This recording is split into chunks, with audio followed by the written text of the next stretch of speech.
ಹಿಂದೂ ಮುಸಲ್ಮಾನ್ ಮಾಡ್ತಾ ಇದಾರಲ್ಲ ಅವ್ರ ಮೇಲೆ ಯಾಕೆ ಸೋಮೋಟೋ ಕೇಸ್ ಇವತ್ತಿನವರೆಗೂ ರಿಜಿಸ್ಟರ್ ಆಗಲಿಲ್ಲ ಅನ್ನೋ ಪ್ರಶ್ನೆಯನ್ನ ನಾನು ಕೇಳ್ತಾ ಇದ್ದೀನಿ. ಅಂದ್ರೆ ಈ ವೀರೇಂದ್ರ ಜೈನ್ ನಕಲಿ ದೇವಮಾನವ, ಸಿಕ್ಕಾಪಟ್ಟೆ ದುಡ್ಡಿದೆ, ದೇವಸ್ಥಾನವನ್ನ ಕಂಟ್ರೋಲ್ ಮಾಡ್ತಾನೆ.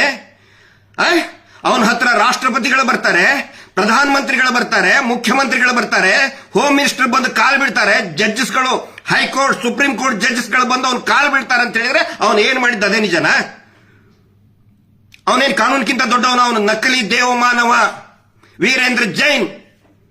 ಅವನ ತಮ್ಮ 100 ಕೊಲೆಗಳನ್ನ ಮಾಡಿದ, 100 ಹೆಣ್ಣುಮಕ್ಕಳನ್ನ ಕೊಂದು ಕೊಲೆ ಮಾಡಿ ನೇತ್ರಾವತಿ ನದಿಯಲ್ಲಿ ಕಾಡಿನಲ್ಲಿ ಬಿಸಾಕಿದ್ದಾನೆ. ಅದರ ಸಾಕ್ಷಿ ನನ್ನ ಹತ್ರ ಇದೆ. ಸುಳ್ಳು ಮಾತಾಡ್ತಾ ಇದ್ರೆ ನನಗೆ ಅರೆಸ್ಟ್ ಮಾಡ್ಕೊಂಡು ಹೋಗ್ಲಿ.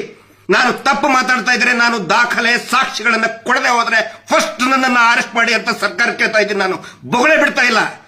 ಇಲ್ಲಿವರೆಗೆ ನಾವು ಹೇಳಿದ್ದು ಬರೀ 10%, 10% ಇನ್ನೂ ಎಲ್ಲವೂ ಇದೆ.